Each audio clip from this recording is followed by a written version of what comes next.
Right, Hey. we're live. Finally! Took us long enough. Yes.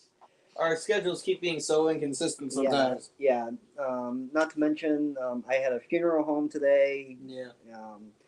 Lost a relative that I was really close to, so it's been really hard on me. It's been a day. Yeah. Which is nothing compared. My day is nothing compared to yours. All I took was a stick to the face from my student. Ow. Yeah. Yep, I'm gonna be reading that IEP tonight. See, like, hey, what am I supposed to do in the event that this happens? So, anyways, crack open a cold one, and we're gonna talk about the science in movies. Yes. Now, care to explain, like? Well, and I was about to say, let's differentiate. Science. If you see our second word is in. Science in movies, not science of movies. The science of movies is actually just a bunch of photographs, like taken like milli or nanoseconds apart, where there's an object moving, and the pictures are just moved so fast that it looks like they're moving. But actually, in a movie theater, we're not watching a movie. We're just watching a bunch of still pictures at like such a hyper rate that our brain sees it as can't keep up. That it sees it as an object moving. So if I were to create a movie, and it's just me throwing a ball, guess what? You are going to see me throw the ball, and you know it's just going to be basic pictures of a ball, but it's going to be seen moving as I throw it. That is actually pretty cool stuff. Actually, no, I took a film class in college, and it's like, well, that was fun. But this is the science in movies. Science in movies. Let me say that one more time just for clarification. Science in movies. Excuse me while I have my buzzball. Science in movies.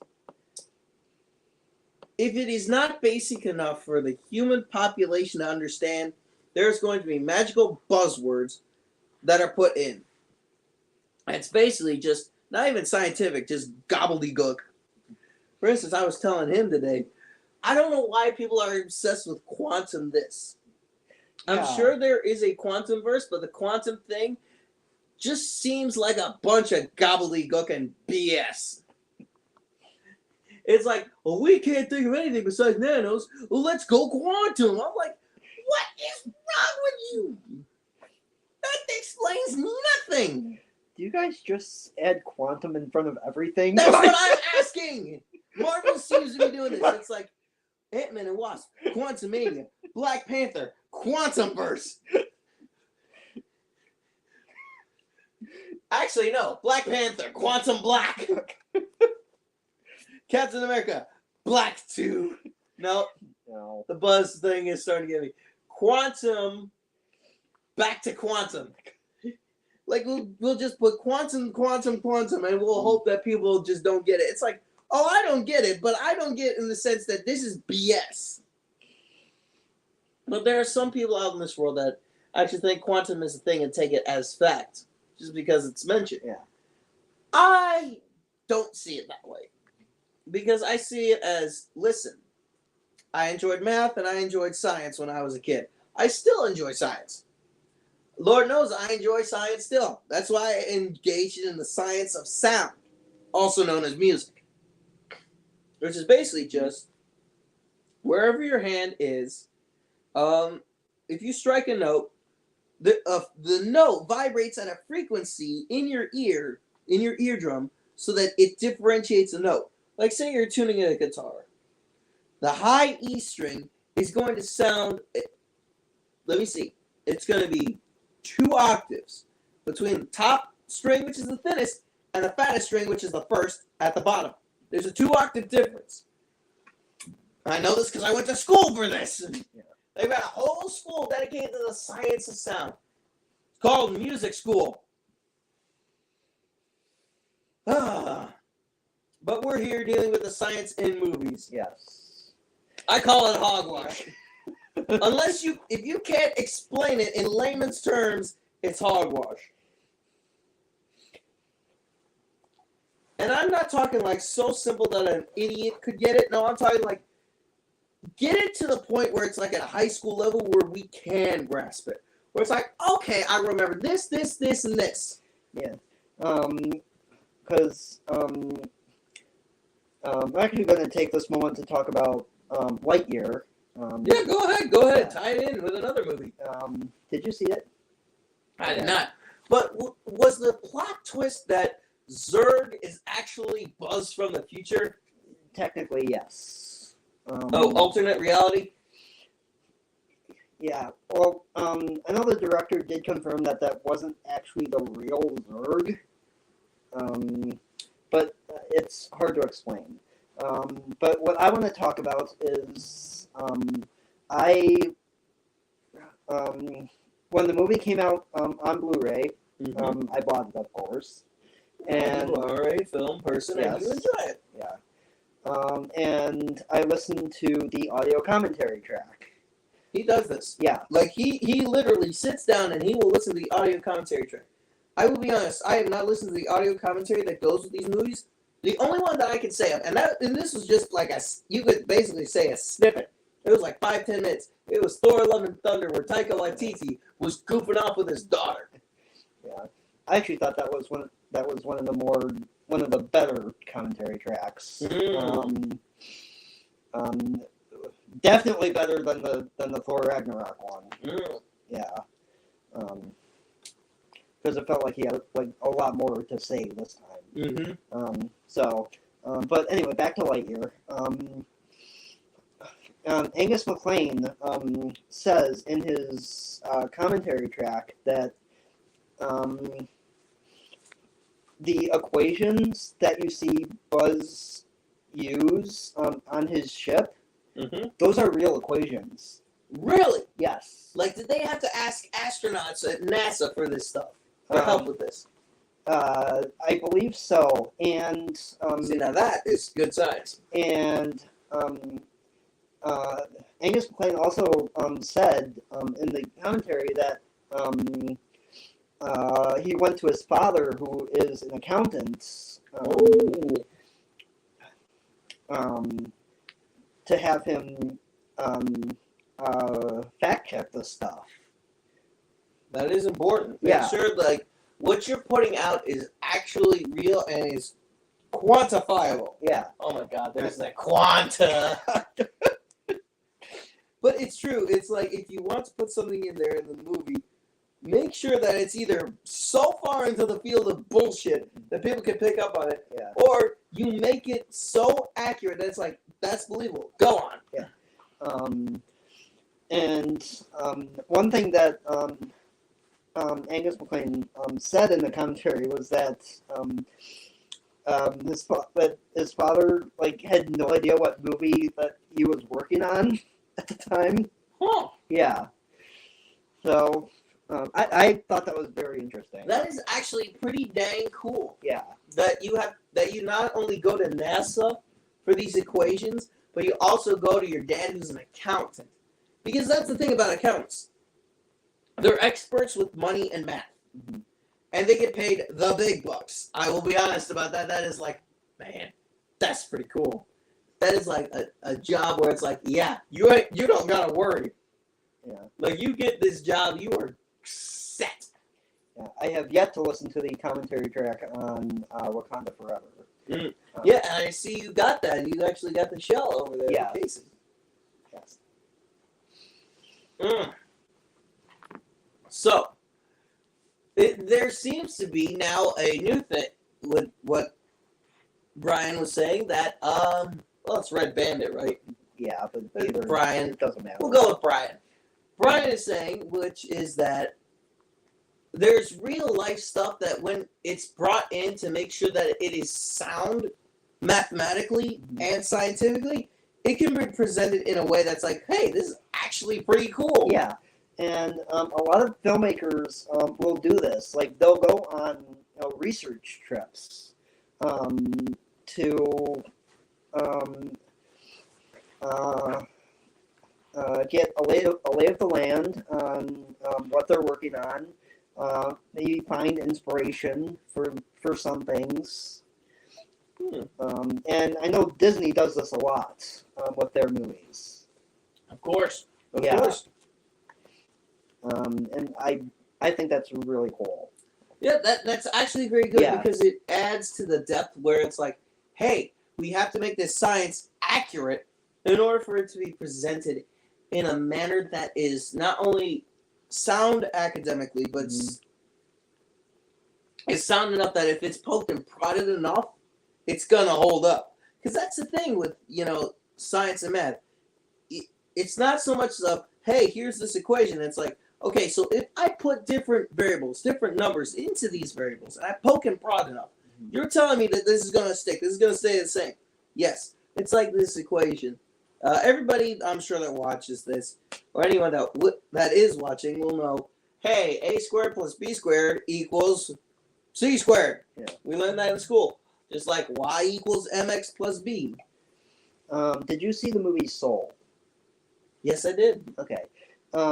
So one interesting thing about that movie is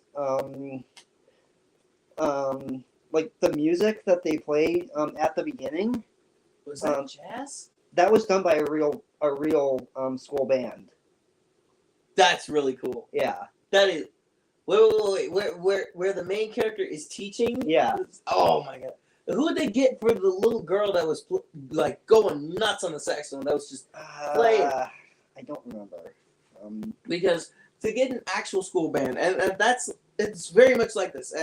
I'm aiming to be in schools, and at fifth, sixth grade, even middle school, you're just starting out. It's not going to sound pretty, but if you can get it along where it is decent, where it sounds good, you're golden. Mm-hmm. And I will say this.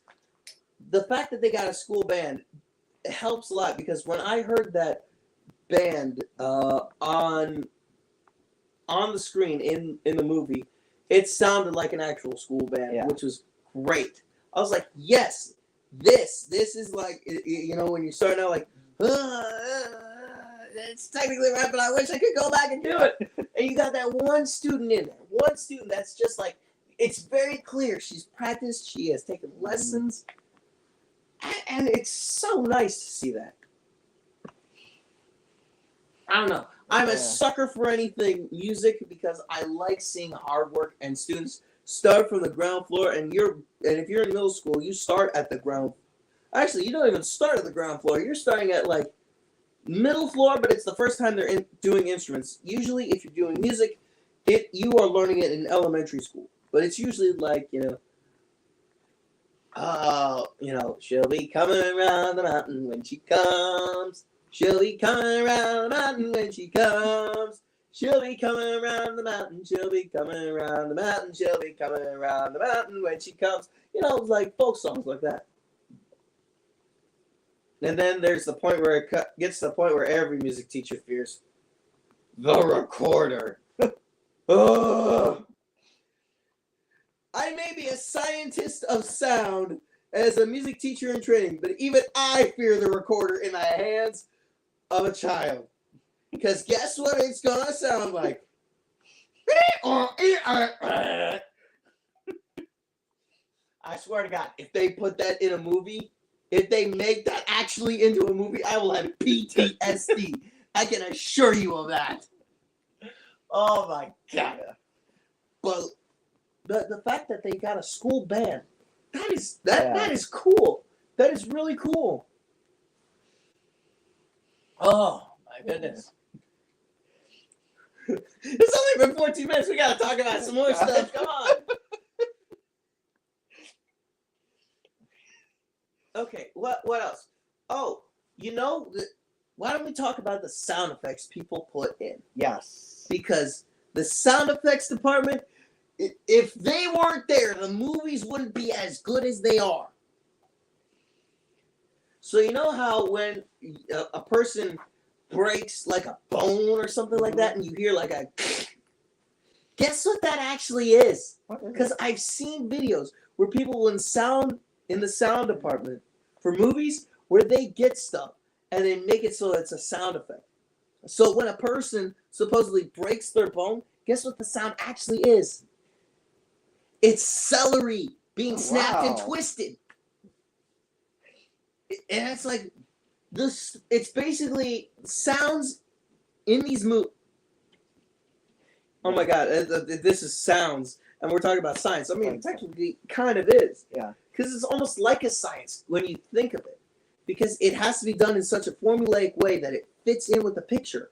And it's just synced just right. Yeah. Yeah, and I remember watching a featurette for the Jimmy Neutron movie where they talked about how they created the sound effects for that movie. And that was actually pretty cool. Really? What was it? I think for Goddard's Beat they use like tin cans. it? Yeah. You know what? That actually makes sense. That's actually pretty freaking cool. Yeah. Really? Boy, they pack a lot into this buzzball. You want some water? I'm gonna finish this up, and I'm probably gonna get some water. Yeah. Okay. Because here's the thing. Here's another science in movies that they don't do.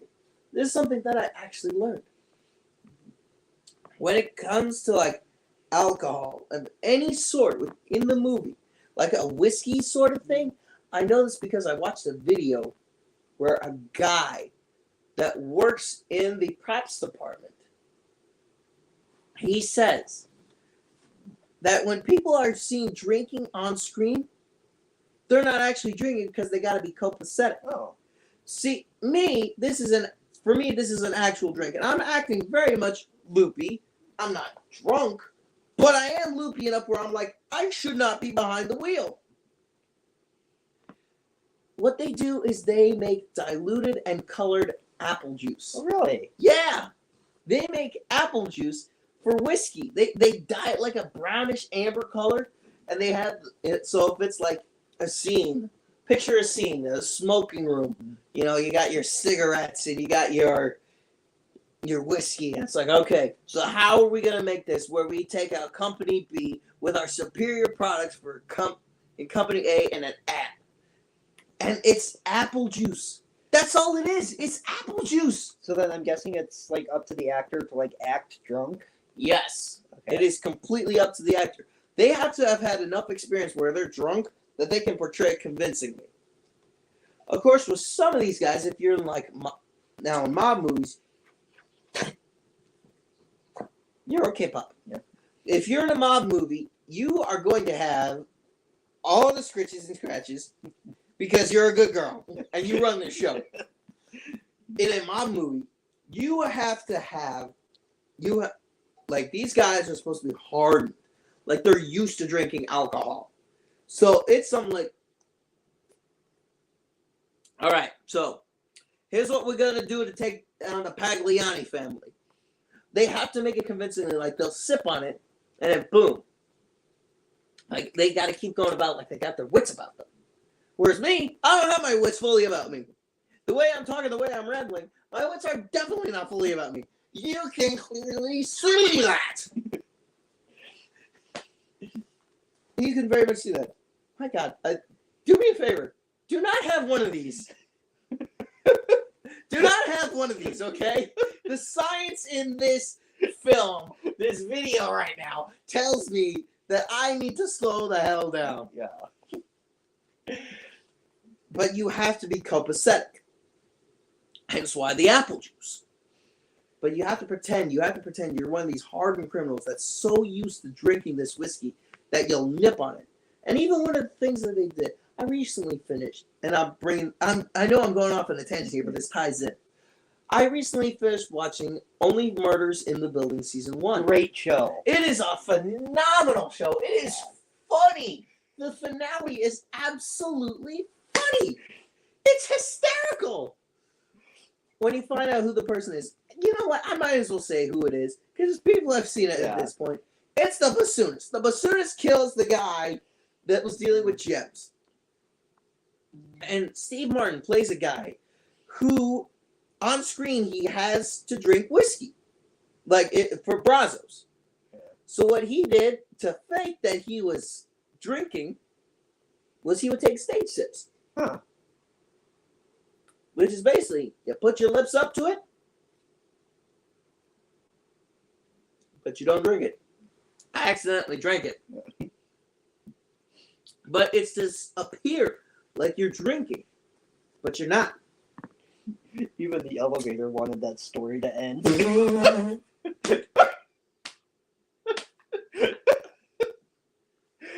And my girlfriend and I, we just finished watching that. Now we're on season 2 where, everybody has been accused of murder. The 3 that did the Only Murders in the Building podcast have been accused of murder. And it's by Bunny. And let me tell you, I hated Bunny. What an ass. Props to the actress that played that role. My gosh, you did so well in that. It was funny, but it was great to see pie on your face when you were like, now you're the most hated person in the building, bitch. I was like, damn. Even when Bunny's dead, she still finds a way to give you the bird.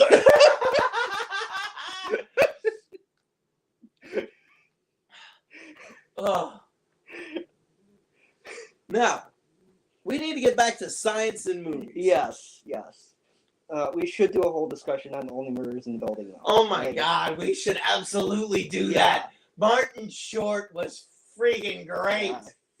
He was so good. And Mabel being the brains behind it. Whereas Martin Short, he's the flamboyant one. And Steve Martin's just along for the ride. I swear to God, they should have had him play banjo, for God's sakes. But they didn't. And I feel that is a missed opportunity. But, okay. Back on topic. I mean, we weren't technically talking about science. Yeah. We weren't technically talking about science. Because we're talking about science like acting. Yeah.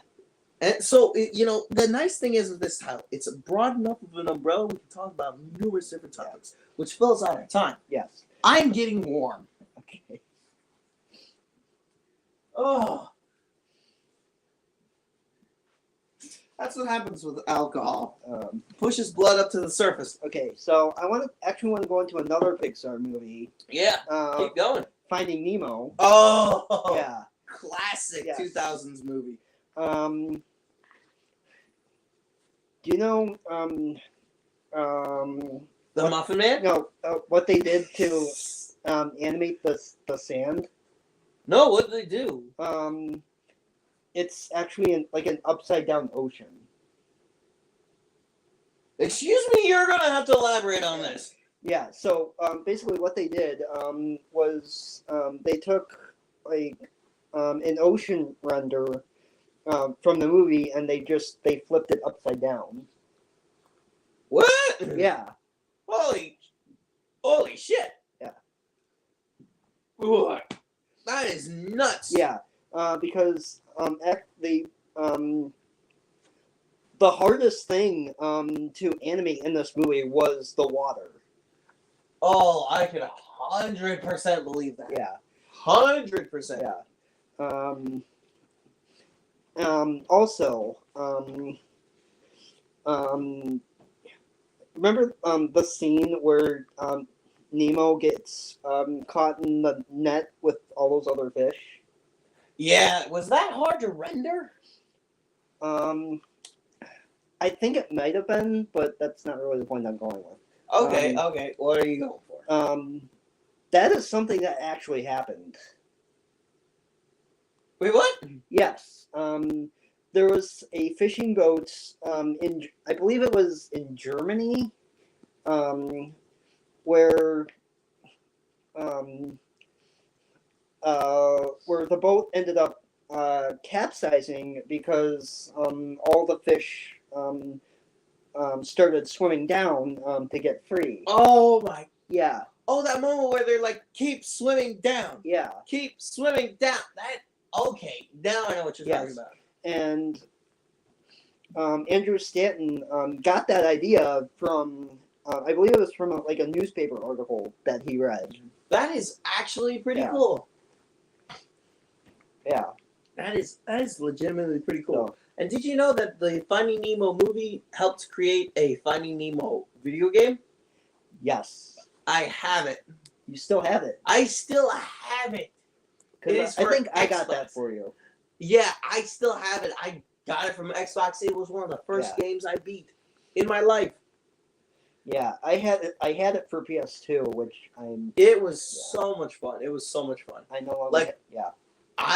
You sold your PS2, didn't you? I had to get rid of it because it stopped working. Oh, that sucks. Yeah. But actually, my Xbox is still alive and kicking. It's still going. I actually took that in for these kids. I work in a school. I took it in for Video Game Club yesterday. And I bought a brand new game for them. Well, new to me, but it's old. It's a 2005 game. Mhm. It's called Forza Motorsport. And as soon as I gave them the choice. The original Star Wars Battlefront or Forza Motorsport, they chose Forza. Like, they went absolutely nuts. And some of the kids were done playing, so it was between me and a student. Let me tell you, I whooped this kid so bad. He started crying. He didn't want to finish. He didn't want to. He wanted us both to have DNFs. Did not finish because I was lapping him. He picked a Formula race car. This car was top speed had to be 195. I picked a street car. I picked a Koenigsegg. This sucker, this beast, back in 2005, 5-gear automatic transmission. Guess what the top speed was? 500. 222 miles an hour. This thing was a beast. Like, it just boom. And I let this kid get ahead of me at the start just to give him hope. Just to give him a little hope before I was like, and yoink. He still had fun. He's like, I'm picking that one next time. It's like, okay, understand, you got to be gentle with the turns.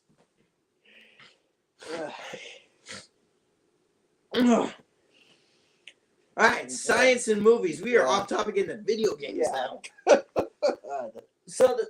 So you're telling me that the animation department and they had to use computer, right? Yeah. For the water because it was so difficult to render. Yeah.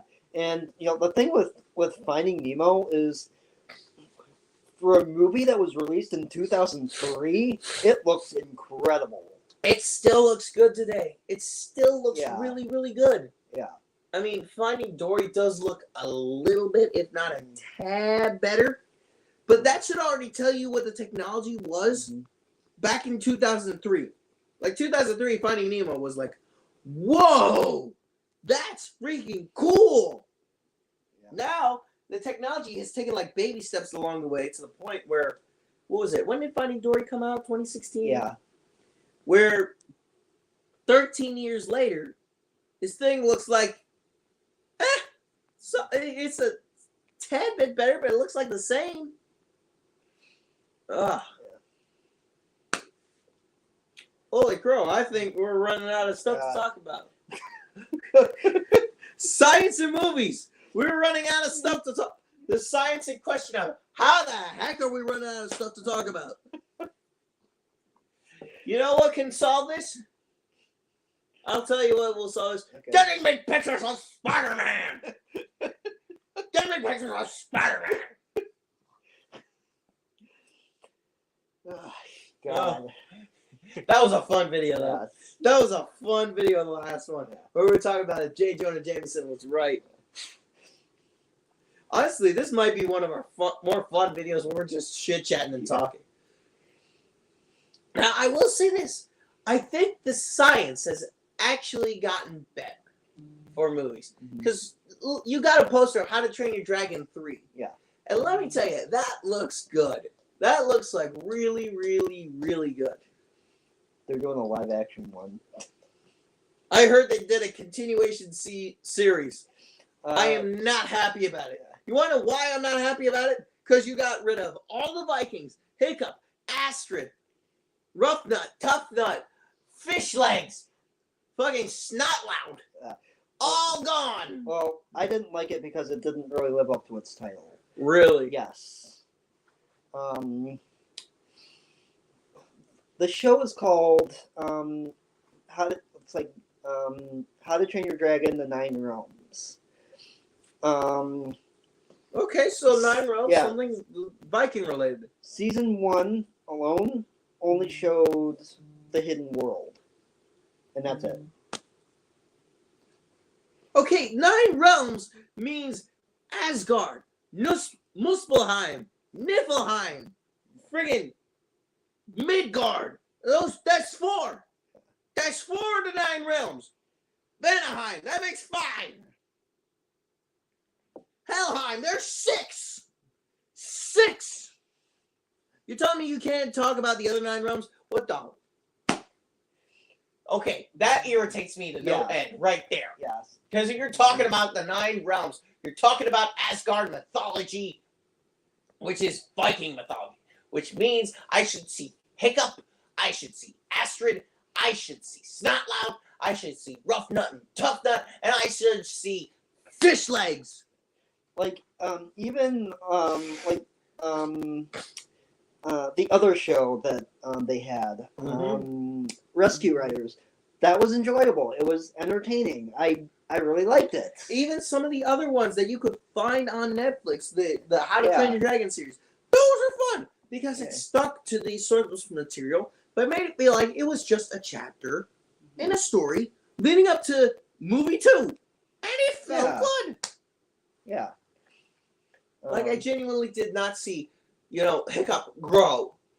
It looked like he was growing steadily, and my eyes were just adjusting to it. Like, oh, okay. Yeah. Which that science was actually pretty freaking cool. Yeah. When they make the animation so realistic that you're like, hey, you don't even see Hiccup Right. growing. That's cool. Right. That's cool. And even like when I was watching the animated movie, I was like, I actually think this could have worked in live action. It genuinely probably could have, but I think it would have not been as good. It would, here's where the animated series for How to Train Your Dragon is. Here's where I think the live action could have been. It'd have been close. Don't get me wrong. It would have been close. Here's the bottom. Here's where it could have been. But it's tough to do a live action one, especially when it's so well done animated that the live action movie probably would have been da-da-da, it's dead. And just, what was it? Oh, how am I Toothless? That Toothless was like, yeah, it's not good enough without me. Animated Toothless. But anyway, there is a live action How to Train Your Dragon in the works. Coming March 15th, 2025. And Dean DeBlois is set to return to write and direct it. Is he the guy that initially wrote the... Oh, that is good. That means it'll be in much better hands. Yeah. Unlike Ang Lee... No, not Ang Lee's. M. Night Shyamalan's Avatar, The Last Airbender. Were the creators even involved in that at all? No. That shows. It definitely showed because it was bad. Yeah. It was bad. Yeah. Now, credit where credit is due, where the actors tried to make something of the movie, even though it sucked. Yeah. I don't even think they had Appa in there. I'm like, I might be forgetting if Appa was in that one or not. But it was so bad. My brother literally was saying, we're going to watch this, just relax and rip it to shreds. I'm like, I don't want to watch this one. I don't want to. I just finished watching Avatar: The Last Airbender TV show. I was like, I don't want to watch this. Just because of how bad the movie is and how bad, that it's so bad that even critics are like, this crap sucks. Oh my god. Science and movies, ladies and gentlemen, where we just talk about whatever science related. Oh my god. I think we just about exhausted everything. But are you having fun on this one? Yes. Yeah. Yeah. That's the thing. We're going off on tangents, but we're saying screw it. Now, everybody, let you hear you say "yar." But anyways, some of the Marvel stuff, like what was it? What was the one in Endgame that Tony Stark was like Morbius strip? That's what it was. Mobius. Mobius. That's it. God. Morbius strip. Jesus Christ! Bang! There goes my temporal lobe. Where even Robert Downey Jr. was like, shit. What, you don't want to see Owen Wilson strip?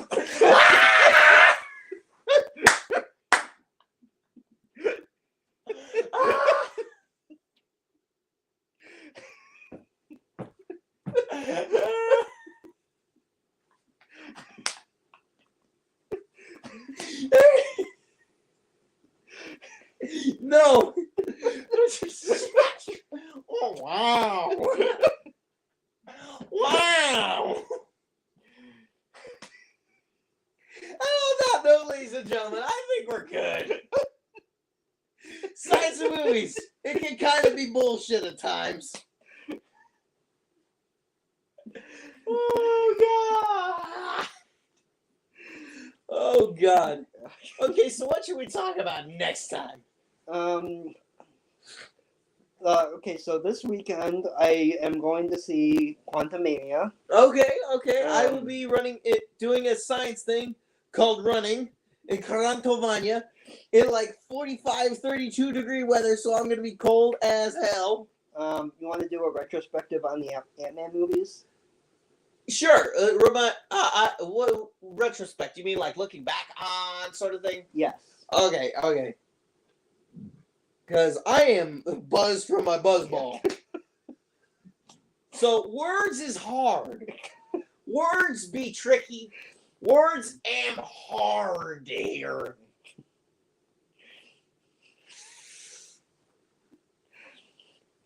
We're just laughing. We're just having fun. Okay, so we'll talk about Ant-Man and all the stuff beforehand. Yes. So anyway, everyone, thanks for tuning in. Be sure to like, comment, and subscribe to the YouTube channel. We'll try to put content out a little bit more regularly. Yeah. When do you think we should try for? I am free Friday next week. We're gonna take a quick hold on. Give us 5 minutes. We got to figure out a work schedule. Oh God.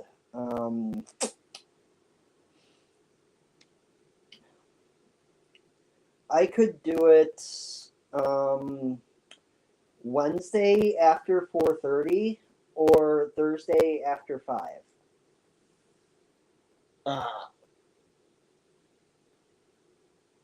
Wednesday after 4:30 might be better Okay. because I only have to worry about exercising that day. Okay. So you want to? So we will reconvene and be back here Wednesday. Yes. You want to do like 5:30? Let's do 5:30 so that way I can get in a little bit of an exercise and come right over to here after I'm done, working out. Okay. Because I will be done exercising, I would say, by like 4:30, 5 o'clock. Okay. Which is fine and is plenty enough time for me. All right. We will see you all next All time. right. Thanks for coming, folks. Remember, you don't have to go, but you can't stay here. Yeah. Cheers.